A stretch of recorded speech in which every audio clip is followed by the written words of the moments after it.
Hello everyone, welcome back to all of you in the Smelly Army Private Members Club. Thanks for joining me in here. Welcome to the new members who've joined up recently, and of course, welcome back to everybody who's been here for a while. So today we're going to be talking a little bit more about my new fragrance, Gravitas Pour On, which I'm of course very excited to hopefully be bringing to the world soon. I'll let you know a little bit more about how it smells, what I think about it, because I didn't talk hugely in depth about the notes and how it smells on my YouTube video that I put out this week. So there'll be a little bit more information on that one coming today, plus some of my scents of the week that I've been enjoying, a few sort of guilty pleasures or ones you might not expect from me, and kind of ones that I've not mentioned much, if at all, on YouTube ever before, and also just a little bit of personal stuff about what I'm doing, why this brick wall is behind me, and the fact that my attempted purchase of a house has gone to shit.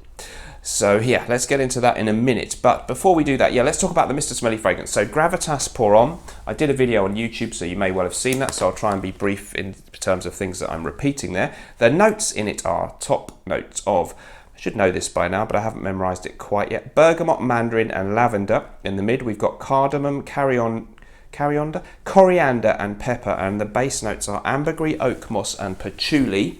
Here's a prototype bottle which I am loving. It's a simple but I think classy and very heavy feeling square kind of bottle, and this is my favorite lid at the moment. We asked people in the YouTube video which ones they preferred. This was one of the other options, which is also completely fine. I could live with that, it's good. And we also have this silver one. I think this certainly can be gold as well. Good, but maybe a bit much with the crown, or implies sort of Arabic things, don't know, maybe. The smell isn't that way. This was one that we decided not to go with a sort of, what do you call that, crystal type effect. Still okay, it wouldn't be the end of the world. This one I thought was just a bit too basic in being just square, but it's not bad. And there's an example of the type of logo we can have if we have one with a flat lid where that's doable. It just says something completely random on there, but yeah, whoops, just knocked the camera, sorry. And this one I thought was a little bit too chunky, but it doesn't suck either, it's quite nice. Okay, so yeah, the fragrance itself then, I'm really loving it. Of course, it's kind of a barbershop, or not really barbershop, the cat might meow a little bit, I guess. I'm in Claire's place, I'll explain about that in a minute. Barbershop, well, certainly fougere is the word we would use to describe this, and very much what we asked for from the perfumer John Stephen, the man behind the Cotswold Perfumery. Hello. And he's also made many famous fragrances for brands such as Check and Speak. I think he did Oxford and Cambridge, and loads of stuff for Boadicea the Victorious, which is a really prestigious niche house. So we were very honoured that he produced this fragrance for us. What we have at the moment is just a very small sample of the juice itself, which I've seemingly lost. So I can't find it. We've actually got a very small sample of the fragrance, but we don't have gallons of the juice. Even what's in here is actually just a similar coloured liquid. We don't have even that much of the actual fragrance yet. So in order to bring it to market and to sell it to people and have it mass produced or produced, hundreds of bottles or whatever we hope it may be, we have to hit our Kickstarter target. So that's going to be going live at the end of this month, September, and we're going to be pricing it for 100ml at £75 per bottle on Kickstarter, or the equivalent amount wherever you are in the world. We hope to have near enough worldwide shipping. 100% definitely we're going to have to, and we'll have the UK and the USA. Europe, yes, it's got to be really, but we are trying to just work out how that works at the moment. It's not easy to sort these things out. But yeah, USA, Europe and the UK, of course, 100%, and hopefully elsewhere too. If anywhere we can't do, it's not because we didn't want to, we are really going to try. So yeah, we have to hit that target of whatever it's going to be, X amount of pounds, selling X amount of bottles in order to get the money in, and then we can roll out the fragrance. So the price will go up a little bit after that. It's a special price for the Kickstarter, but we're all the time looking to keep it very reasonably priced for what is a super high quality niche juice, I can promise you that. And the presentation will be quite professional and good too. So let me know what you think about that. The smell on it is absolutely superb. So you definitely get this kind of greenness, the bergamot in the opening, which I like, and a bit of I wouldn't pick out the mandarin as opposed to other notes, citrusy notes, but it's got that brightness in the beginning, but not for long. It's not really a citrus aromatic type fragrance. There's citrus going on for a while, but it's not heavy citrus.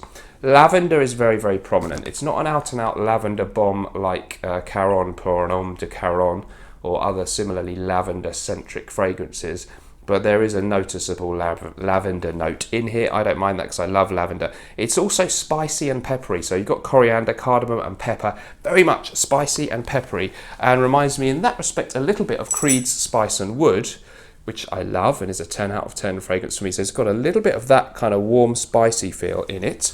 It does also remind me, perhaps inevitably, of one of my favourite fragrances ever, also by Creed, Bois de Portugal. It's not a clone of that or the other one or anything, but there are similarities. So if you're a fan of either of those, you should probably enjoy it. And the other one I thought I'd mention that I get a passing similarity with, or elements of in it, maybe is Boucheron's Jaiperon, which is more of an oriental, kind of an oriental fougere. So it has a kind of barbershop feel as well, and a sort of clean muskiness about it, and a spiciness, but it also has a bit of sweetness, and I definitely get a little bit of vanillic sweetness in this one, in the dry down as well, but it's not listed as a note vanilla, but I pick up on something like that. Maybe it's an ingredient, but they decided, or he decided, the perfumer, not to list that as a note. Also, it's heavy on patchouli, so not heavy on, but there's noticeable patchouli in this. To me, when it's in this kind of fragrance, that gives it a masculine feel to me. So it's very much a masculine type smell. Anyone can wear it, but it's got a masculine type of feel about it. It's green, but it's not mega green, because it's got sweetness and spiciness balancing that out. So it's not a really bitter greenness. It's got sweetness, muskiness, and there's certainly a little bit, you could say, of a barbershop feel, but more of a kind of powerful fragrance than a simple, clean barbershop. I wouldn't exactly class it as barbershop. In the genre, I think it's in the genre of Bois de Portugal type stuff. Interesting, because Bois de Portugal is not actually classed as an aromatic fougere.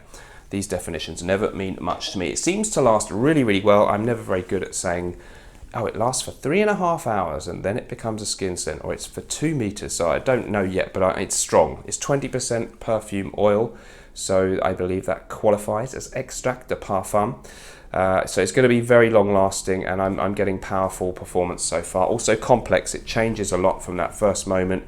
Getting that good feeling sometimes when I forget what I've sprayed on myself, and then I smell something, go, I really like that, and I'm generally in that moment not thinking what it is, and I think, oh great, it's my fragrance. So very impressed and happy with it so far. Let me know what you think about that, and I'd be very interested to know. So that's my fragrance, hoping to get it out there and sell enough.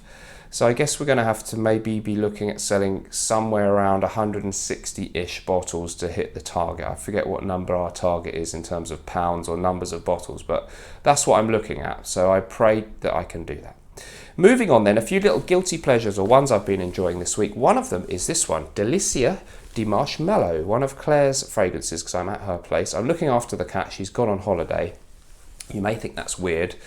You're looking after your ex's cat. But it's, I'm living with my mum at the moment because of recent comings and goings in my life. And so actually that's not an ideal situation. She's an elderly woman. We get on top of each other. I've been looking to buy a house to get on with my own life as quickly as possible. In the meantime though, if Claire wants me to look after her cat, she's gone on holiday for 2 weeks. It's a big help to her because she worries about Sweetie. Sweetie gets ill sometimes. She's quite old, but she's absolutely fine at the moment. And for me, it's a win-win because I get a nice new house that Claire's bought to myself. The house is not new, but it's new to Claire. And so, it's not a bad scenario for me. So that's why I do it. And we're still great friends and do videos together, even though we are no longer a couple. Anyhow, Delicia de Marshmallow. Beautiful. It does smell like marshmallows, like melting marshmallows. You imagine that warmth that you can get from the marshmallow. You almost get a warm feeling from this one. And although sugar doesn't have a smell, I think we all know marshmallows do. I don't know what creates that smell, but imagine a marshmallow cooking on your skin. That'd be quite painful. it smells like that. Really, really just very simple but very beautiful in a way. And I have a slight soft spot now and again for an out and out gourmand, things like Montal's Mucalat, these kind of bubblegum sweetie smells, just as a change from what I'm normally into. So that's by Kais Perfumes. I think it's a weird size of only 15ml, but it's very simple, the sticker, but I genuinely do like that one. Here's something completely different then. And this is Fra Rinnic by Extro, an Italian house that make aftershaves. I got it on the, I think, executiveshavingco.uk or something. It only costs, I think, about £12 something for 125ml.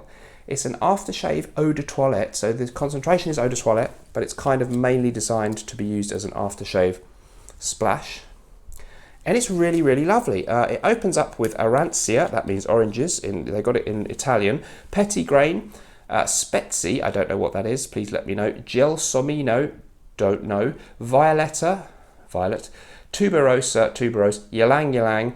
Fiori d'Arancio, orange flower, I'm guessing. And also in the base we have incenso, myrrha, legni, I don't know what that is. Patchouli, it's patchouli. Musk, labdanum, I guess, and vanilla. So it's a really, really nice, fresh, citrusy kind of thing. But I've got another one by them that I really like called Sauvaggio, or Eau Sauvaggio, I think, Sauvaggio, which is a bit like Dior's Eau Sauvage, but not a clone, it's different. And this one is less obviously citrus.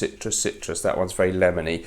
This one does have very nice citrus elements, but there's a fruitiness about it to me, and also a really nice woodiness and depth in the base, and something just a little bit exotic because it's got labdanum, it's got myrrh and incense. So really, really nice, fresh, masculine scent with a bit of something different going on. And this kind of sweet, fruity, spicy exoticism underneath overall a very sort of fresh, bright opening, and it did quite a lot of citrus in the top, and that hangs around quite nicely. So really something different. Fra Rinnic, I guess, refers to a monk, Brother Rinnic or something, because they've got an old monk from hundreds of years ago on there. So let me know if you've tried anything from Extro. I quite like these aftershave companies, and the price on that obviously really incredibly cheap, and I can have just as much fun as those as with expensive niche stuff. The other guilty pleasure, because not everyone likes them, is Casino Royale from Dua. This is their take on Baccarat Rouge 540 from Maison Francis Kurkdjian. I love that fragrance, and I do love their clone of it. They do various iterations of this as a Casino Royal Nights, which is the extract de parfum of the other one cloned, and there's ones where they've mixed this with the Ventus. I really enjoy them. People think, oh, he doesn't really wear Dua. These reviewers are just lying. They just want free bottles, and then they sell them on eBay, and that's the only reason they do this. But it's not like that. I do honestly reach for a lot of the clones that I get sent often, and some of them perform really well, smell great. This one, no exception. Lovely kind of bubblegum, saffron, a bit of ambergris, minty and almond notes kind of combine with sweetness and a bit of ambergris freshness for something, again, different to my staple stuff of the fougères or whatever, but I want that change sometimes. It's not quite a gourmand, but it has this fluffy, airy kind of feel that's exquisite. So I'm a huge fan of Casino Royale from Dua. Let me know if you've tried that one and what your thoughts are on that. So those are some of the things I've been wearing this week. Bit of information for you maybe about the Mr. Smelly fragrance. Norton & Wilson is the name of the company. I'm keeping it a bit mysterious who Mr. Wilson is, but I will be talking about that really soon. He's involved in the perfume world in the UK, let's put it that way. And the perfumer, of course, the illustrious John Stevens. So super excited about that. Bad side of things, and on the negative side, so as you may have, I've probably mentioned in the private members club, I had an offer accepted on a house in Rainham, near to where Claire now lives in Rochester. Claire used to live in Rainham. It's a very nice town. I was going to say quiet, but not like, more quiet than London, North London, where I'm from, but very, very pleasant and enough to do to keep you busy. It's a civilized part of the southeast of England, a beautiful part of the world, Kent, and so I decided to try and move there because I can't afford a house in North London where I'm currently, where I was from, did live, and I'm now living with my mum. My dad passed away. I inherited a bit of money. I realise I'm very fortunate to have the chance. I can buy a house outright. That's what I'm looking to do, not have a mortgage, but things have gone tits up. So the offer was accepted on this house, 2-bedroom house in Rainham. old house, but it looked fine. The interior, to me, everything looked in reasonably good condition, not pristine, but good. It had been rented out, which isn't always a good thing because people don't care so much if they're renting the house out about maintaining it, but it looked fine. One thing that was a bit annoying, it was the electricity was on a meter, so you had to, you'd have to get that changed. And it also meant you couldn't, turn on the lights or anything just to check that they worked. Anyway, no big deal, but it seemed really a good buy and a good price. Got the survey done. You have to get a survey done to check that it's all good. Not such good news. So turns out everything under the sun needs looking at, inspecting, and is either an imminent, immediate problem that I apparently, according to the surveyor, should get an inspection done on, and 2 different quotes on this before you agree to buy the house. If I was you, he was saying, strongly recommend, because there are all kinds of potential problems. Damp in the walls, areas where they could definitely see damp, and other bits where they couldn't, and I should get it checked. Which is all major hassle to get that done. I don't own the property, so I don't know how that works to get all these people to go there in a house you don't own to check stuff. 2 different people on each problem, and there are about 7 problems. You've got to take up all the floor, he said, and get that inspected because there might be rot under there, because we've got some signs of damp here and there. Possible infestation of wood-boring beetle, better get that checked. Maybe asbestos, we can't tell.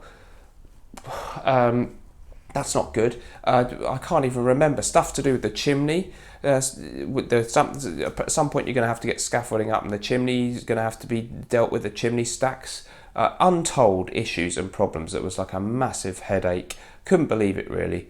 So I was really gutted, and I just looked at it and thought, I don't need a project. This is not going to work for me. So I had to pull out, which I didn't. I don't like to mess people around, but I showed a couple of friends this who know more than me, and they said this house is a pile of shit. Get out. And it's wasted money, but about a good £1,000 in solicitors' fees and paying for the survey down the toilet, back to square one. Too exasperated to look for another house yet. Stuck still at my mum's. Morale could be better right now, guys. I know other people have worse problems, worse things happen at sea. I'm lucky to have money in the bank to buy a house, and touch wood, my health is okay. The things that really count in life, I'm all right. But it was a blow. So your commiserations would be welcome, and any advice also would be great. Let me know what you've been sniffing this week, what you're most excited about in the world of fragrances, and anything else you want to share in in the group about if you have a similar experience with a house. If anyone says, look, I know how it feels because I was buying a house and it all went wrong and it's absolutely annoying, please let me know about that kind of stuff. It would help. Thanks a lot for joining me then, and let me know what you think in the comments below. I'll see you in the next video very soon. Remember, whatever you're doing in life, let's project. Bye bye.